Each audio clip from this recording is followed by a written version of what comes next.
มังเอิญสำเนียงอ้าวสวัสดีทุกคนครับไก่เราต้องงอนเอากลิ้งเชียร์ปอยเป็นหนุ่มก่อนน้องไฟประเตาก็ก้าวปลายแต่นะเดินเลยเฉยๆก็กลิ้งเชียร์มันก่อนนะไฟประเตาก็ก้าวปลายเนี่ยเราจะลองเจ้าข้อมากันนะโปรจุดสมังแน่เลยนะไปมังไงขังเงยก็ที่นี่เชียร์ดาวข้าแม่เลยนะเราไปกวนปูเชียร์สมัยดาวสมังไงนะอันนี้คือแกงพุทราเปรี้ยวนะครับแล้วก็ใส่ดอกนิ้วครับนิ้วแดงนะครับเนี่ย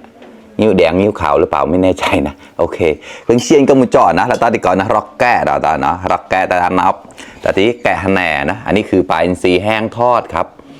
หอมมากเลยครับหมูมากันนะแกะกุนชัดตีแล้วก็หอมบดโมนตีแกะในซอสนะแหน่แล้วโซเชียลควายปะเตาเชียร์ร็อกแกะนับบอสใช้มากันเราแต่เยอะกายต่อที่กลิ้งเชียร์ก็มุจอเราแต่เยอะนึกแล้วกูเชียร์ที่นะเลยเป็นสมอดก็ตั้งเกินนกๆแล้วนะพันเดอร์ไลค์เดอร์แชร์กันมาต่ออย่างนี้นะฝากกดไลค์กดแชร์ด้วยนะครับเพื่อนๆมาเลยครับ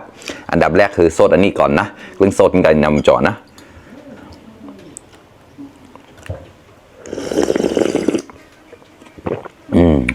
ขอ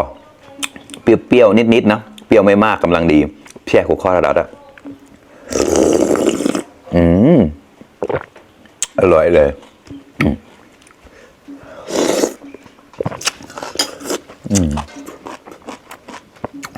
อร่อยข้อมาครับ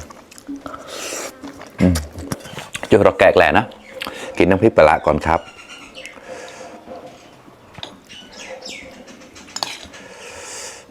ก่อนนั้นนับบ่ไหนๆแต่ละเวลาตำลึงเบ้าตะที่ผักขนาดนะขดงใหญ่ๆนะเท่านุ่งไก่ตาละตายอ่ะนะเชมากันล่ะมันก็วิเชียบป้อนก็มันจ่อเราแต่เย็นนะเนี่ยอร่อยตำเลิงก่อนโม่ตำเลิงแล้วรักข้อมากันเชื่อรักแกะปากมาปากขำโตโตหมอกตุโตตามน้องรัตอะ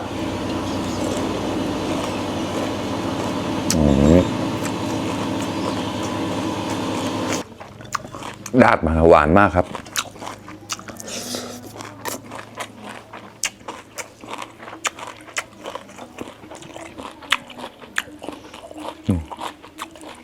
ถั่วฝักยาวครับเบาอ่ะ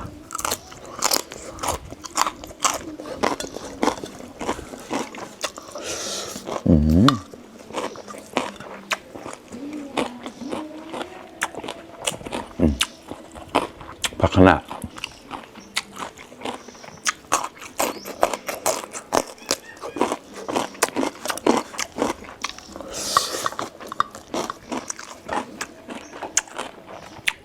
ปลาแห้งครับ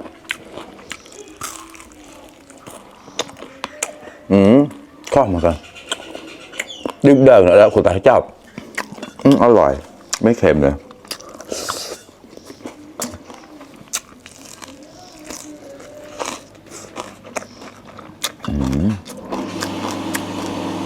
เสียมปองนะข้าเจ้าไม่ให้ตัวไรมาดูกินไรเปล่าเดี๋ยววันนี้พ่นยาทุเรียนพ่นยาฮอร์โมนครับเพิ่งเลิกอยู่ข้าวมากเลยเจอเราเนี่ยก็เจออยู่ไม้เต้ามากันนะยี่ก็มีเชียร์ลงบอกก่อน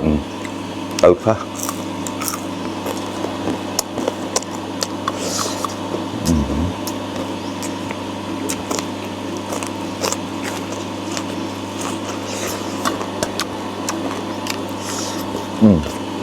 สดแสบแล้ว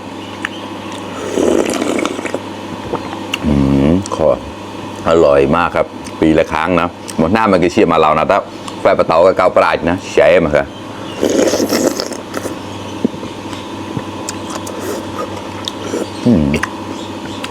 อร่อยมากต้มบะหมี่ปลาต้อเน่าอย่างไรนะนี่นะบะหมี่ปลาต้อเน่าหายตามคลึกนะ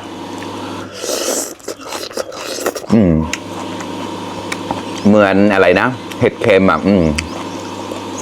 อารมณ์ประมาณนั้นแต่รสชาติคนละอย่างนะอร่อย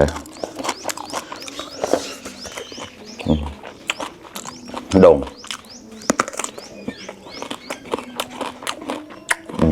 หวานดาดดาดมากลงกล่าว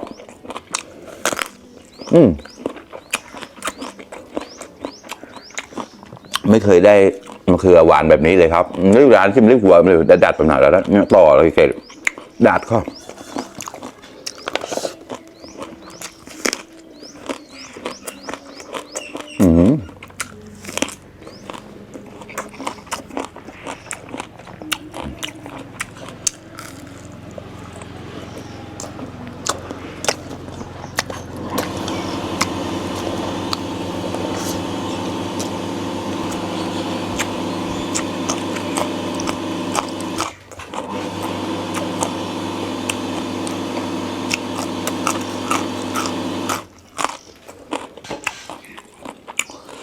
กำลังตอนมันจะใจตาบแล้วเด็กแรกๆไม่แน่ละแต่มองดูมันก็แต่ด่านเชียนเอาที่บัดใกล้ได้ดักเหล่าเบิดแล้วตอนมันจะใจตาบก็ข้อมากะอะไรเท่านี้นุกแกล้งก็ที่ประมิตเจ้าจะมางาเท่านี้นะแบบนี้เลยกล้าแล้วก็คำโตโตหมอกตุดเต้าตานุ่ง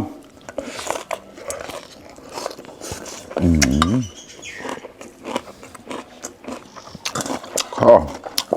อร่อยมากเลย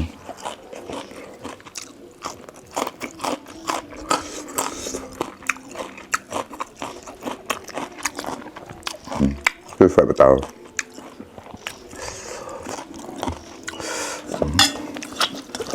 เพื่อไฟประเตาเชี่ยแก้วเก่าแล้วนะปากมาครับแก้วเก่าแหน่นะ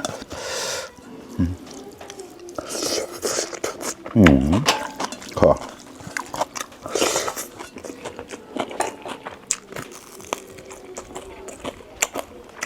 เข้ากันครับ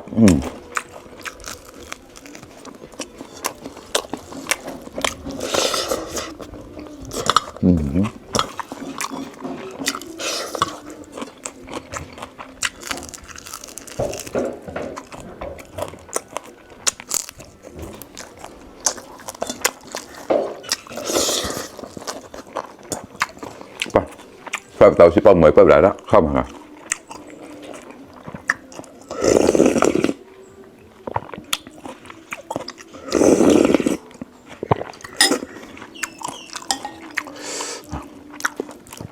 ตายด้านนับฉีกแขวนลงแล้วแขวนลงคอแช่นับคอมได้เลยแกงพุทรากับดอกนิ้วครับเอามาคลุกข้าวเลยครับเนี่ยพะวิต้อยแล้วละมากินกับปลาแห้งนี่เข้ากันมากเลยครับมาครับคำโตโตหมอกตัวเต้าตามนู่นแล้ว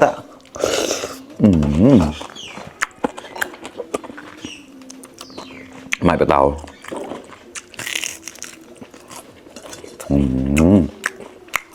โอเคเลย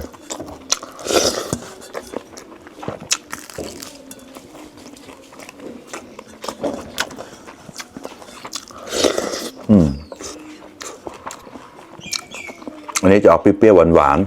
ๆมาตัดกับปลาเค็มเนี่ยเค็มนิดๆไม่มากกำลังดีเลยครับแต่จับเนี่ยไปเดินอย่างนี้เนี่ยเปรี้ยวๆดาดนะเข้ามากัน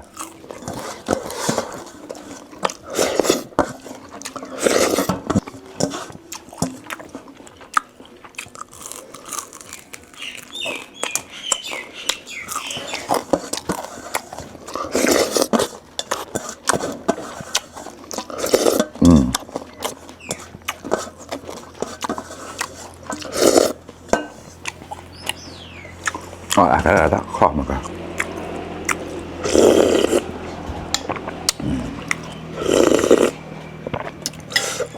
แบบประตองงานเลยอดปองเลยอดนะอร่อยมากเลยครับหมดไปเลยแกงพุทรากับดอกนิ้วข้าวกะละมังหนึ่งก็หมดไปเลยอิ่มมากครับ